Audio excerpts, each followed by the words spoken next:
Assalamualaikum warahmatullahi wabarakatuh. Perkenalkan, nama saya Riris Erniawati, peserta Latsar CPNS tahun 2021 dari Kabupaten Kulon Progo.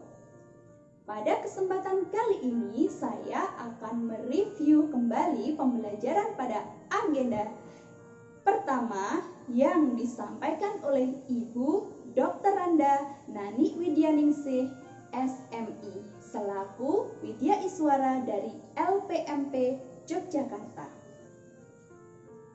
Agenda 1 terdiri dari wawasan kebangsaan dan nilai-nilai bela negara, isu-isu kontemporer, dan kesiapsiagaan bela negara.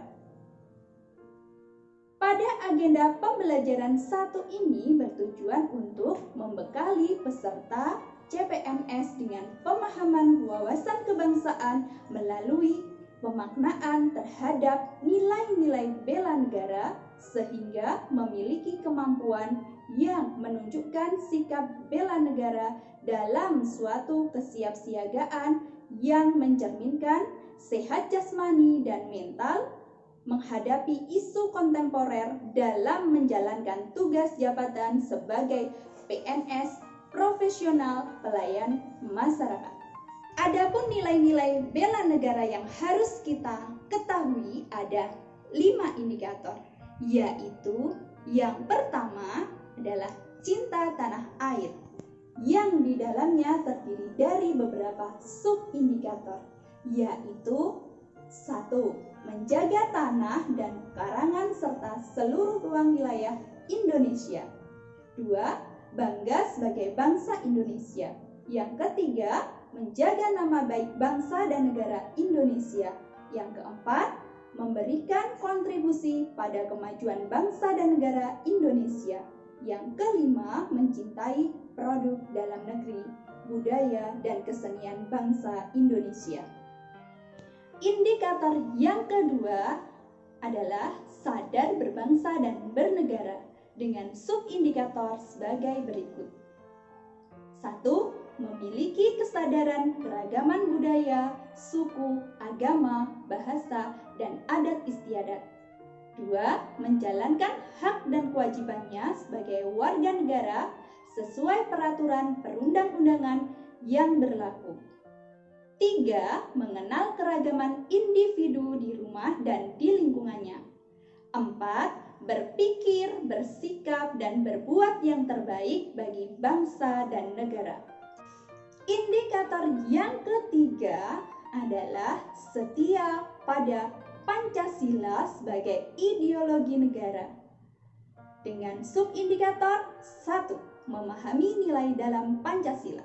2. Mengamalkan nilai dalam Pancasila dalam kehidupan sehari-hari. 3. Menjaga nama baik bangsa dan negara Indonesia. 4. Senantiasa mengembangkan nilai Pancasila. 5. Setia pada Pancasila dan meyakini sebagai dasar negara kesatuan Republik Indonesia.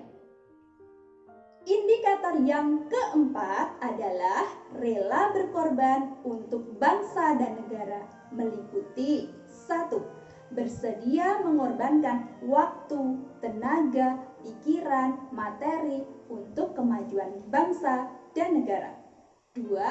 Siap membela negara dari berbagai macam ancaman. 3. Memiliki kepedulian terhadap keselamatan bangsa dan negara. 4. Memiliki jiwa patriotisme terhadap bangsa dan negara. Yang kelima, mendahulukan kepentingan bangsa dan negara di atas kepentingan pribadi dan golongan. Indikator bela negara yang kelima adalah kemampuan awal bela negara, meliputi 1. Memiliki IQ, SQ, EQ, dan kecerdasan dalam bertahan hidup atau kecerdasan dalam menghadapi kesulitan atau AQ. 2. Senantiasa memelihara kesehatan jiwa dan raga, ulet dan pantang menyerah dalam menghadapi tantangan. 3. Ulet dan pantang menyerah dalam menghadapi tantangan. 4. Terus membina kemampuan jasmani rohani. 5. Memiliki kemampuan bela negara dalam bentuk keterampilan. PNS harus mempunyai kepekaan dan kepedulian serta bersedia memberikan kontribusi nyata dengan mengembangkan kemampuan berpikir kritis dan kreatif, inovatif dalam menghadapi berbagai isu kontemporer yang berpotensi menimbulkan AGHT terhadap keutuhan dan kedaulatan NKRI sebagai wujud dan upaya bela negara. Nah, selanjutnya kita akan membahas tentang analisis isu kontemporer. Munculnya isu disebabkan karena adanya perubahan-perubahan strategis di lingkungan.